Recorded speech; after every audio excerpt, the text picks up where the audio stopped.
The lies continue with TPUSA. And today I just want to outline the 12 lies, the 12 major lies that TPUSA has told and have told since the assassination of Charlie Kirk.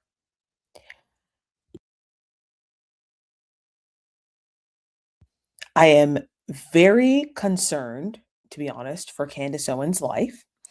Today on her episode, she revealed yet another lie that Erika Kirk has told. And this time it is more detrimental to the TPUSA image than ever. And I am now convinced, fully convinced, that Candace Owens actually knows exactly what happened and she is waiting for TPUSA to tell the truth. So today we are going to go over 12 lies that Erika Kirk and TPU, 12 verifiable lies that they have gone over, and why this is so critical to the assassination of Charlie Kirk.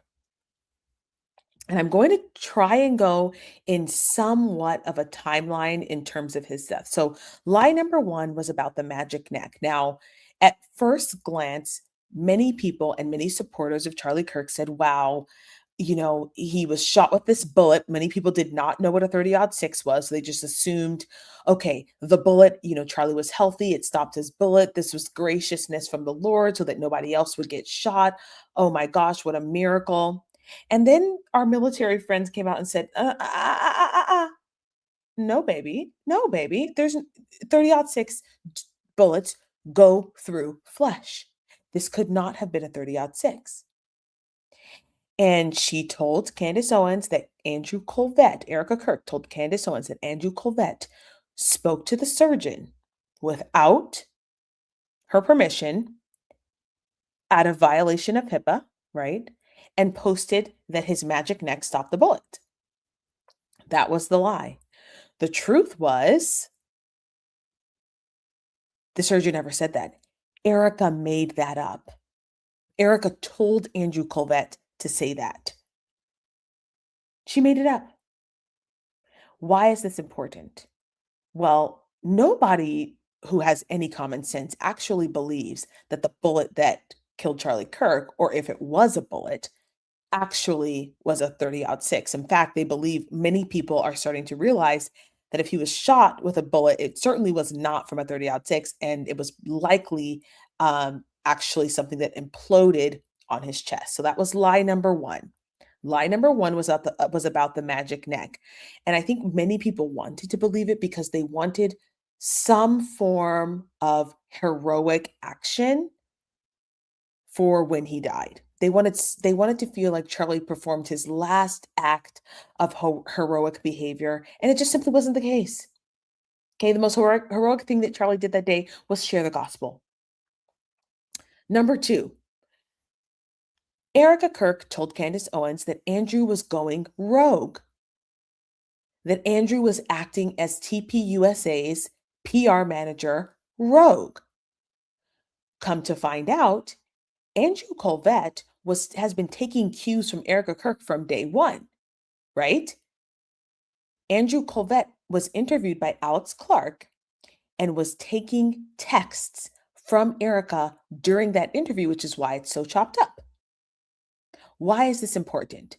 This is connected to the lie about Charlie becoming Catholic. That interview, that was the first interview that anyone did post Charlie Kirk's death. They did it with Alex Clark. And that was the interview where they vehemently denied that Charlie was going to mass and praying the rosary and involved with a priest. Why is this so important? This is very important because part of the image that they're trying to preserve of Charlie is that of a Judeo-Christian, meaning that he is pro that country.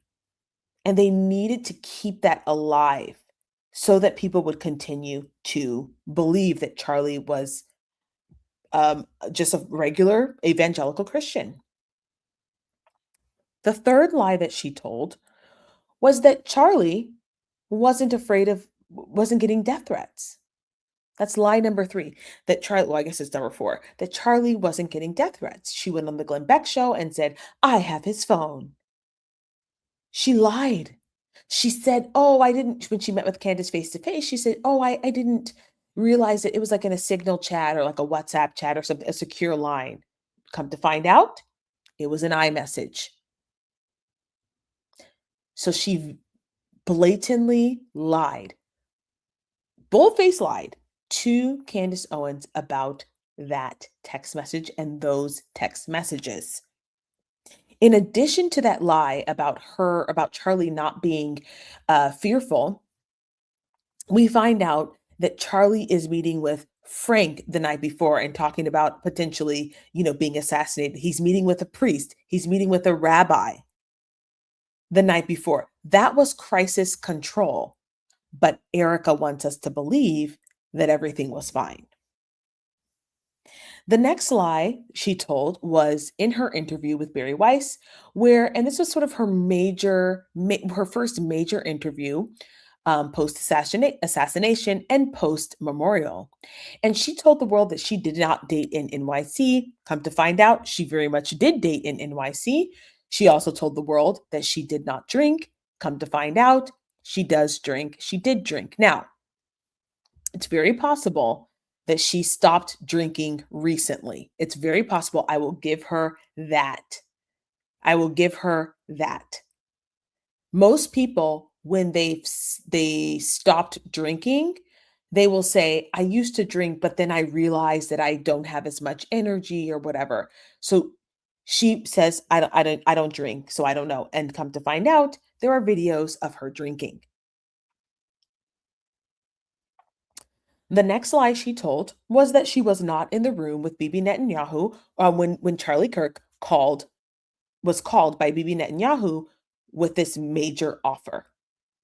She lied. She was there. She also lied about not knowing Pierre.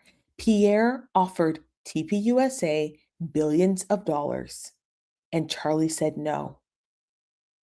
It wasn't millions, it was billions. And the question is, where is that money? So if there ever is deposition or discovery, and they ever have a forensic accountant go through the files of TPUSA, we will know exactly where that money went. We thought it was the millions. Candace Owens revealed no, it was billions of dollars. Charlie Kirk said no. Erika Kirk said yes. She lied about knowing Pierre, knowing where that money came from. She lied. That was the biggest tell on today's show was, okay, you know exactly what happened. The next lie that Erika Kirk told was that she lied to Charlie Kirk's face about when she met Tyler Boyer. She lied to Charlie. She said she met him at a Trump rally. And then Tyler Boyer said, "Oh no, we knew each other before that." And she asked me to help at a Trump rally, so I sat her behind Trump. She lied about when she met that man. And that was very interesting because why do you need to lie about that? Why do you need to lie about that? She lied about going straight to the hospital after she got off the plane because Andrew Colvette said Erika waited for him, and his plane landed an hour after Erika's. So Charlie was dead. Erika landed in Utah, and she waited an hour. And not Candace Owens, she told the media, "I went straight to the hospital." Oh, did you? Because that's not what you told Candace Owens. The lies, the lies. The next lie she told was that she would not fire any of her staff. She told her staff that she would not fire them. What happened? Less than 3 weeks, 6 weeks later, she fired multiple people. Why? Because she realized there was a leak in the office and she wanted to get rid of those people. Those people worked day in and day out. This company made billions of dollars, billions. And she goes, "We're a family. Your jobs are never on the line." And then she fired them.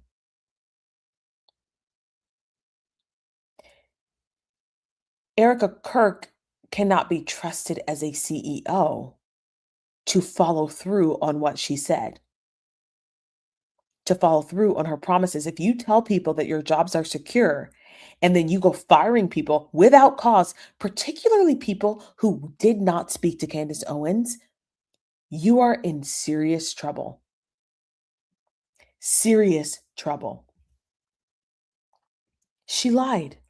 She lied to those people. She made them feel secure and then she went behind their backs and fired them. Even the ones who did not speak to Candace Owens, even the ones who did not speak poorly about her behind their backs. And I think the lie that tops this all off is the lie that she said, that she told everyone about where she was when Charlie Kirk was shot. She said she was with her mom at the hospital, at the clinic. Come to find out, she was not with her mother. There was no parking lot where she collapsed. She was with a different woman, just a friend. Why this narrative? The narrative, and here's what TPUSA wants you to believe, okay? I'm going to tell you the story from the PR person's perspective, and then I'll let you guys go. Charlie Kirk went to bed the night before his assassination, had no fear in his soul, was staunchly evangelical, never went to a mass, never prayed the rosary, never spoke to a priest. Woke up that day, kissed his wife goodbye, although he did not kiss his wife goodbye. Left, went to Provo, Utah. His wife, who's a stay-at-home mom and always with her children, was visiting her sick mother in the hospital. Her mother is sick. Was visiting her sick mother in the hospital. And she gets this phone call from the supercalifragilisticexpialidocious Mikey McCoy. And Mikey McCoy is stunned, not calm, cool, and collected like he was in the video, just stunned out of his mind. And he calls Erika Kirk, and she's sitting there with her sick mother, stage 4 cancer or Lyme disease or whatever she has. Mother's has IVs in her, and she gets the call. Charlie's been shot, and she lets out a howl as if she's in a movie. Echoes down the hospital corridors. She walks outside, collapses in the parking lot, so dramatically. Goes to the airport. Well, no, yeah, airport. Gets on a private jet. Immediately goes to the hospital. Doesn't wait for Andrew Colvette. He doesn't collapse in her arms and bawl. She runs straight to the hospital. The surgeon tells her he had a magic neck. I've never seen anything like it. And then she buries Charlie, and she has a memorial. Nothing suspicious. It's crazy. It's craziness. That's the story they want you to believe. A widow who was taking care of her mother. Oh, was and that's when she found out that her husband was assassinated. That's what they want you to believe. Because that's what will garner the most sympathy. But it's simply not true. It's simply not true. So we have 12 lies that Erika Kirk has told. 12 lies. And what's fascinating to me is how many people can be lied to and still think that Candace Owens is crazy. Now, here's the thing. Candace Owens can be crazy, but just because she's crazy does not mean that she's lying. You notice how the people who are attacking Candace right now are attacking her character and not the truth. They're not attacking, they're not suing her for defamation. They're not attacking her, her story, they're attacking her character. Because everything that Candace has said has come out to be the truth. And TPUSA has lied.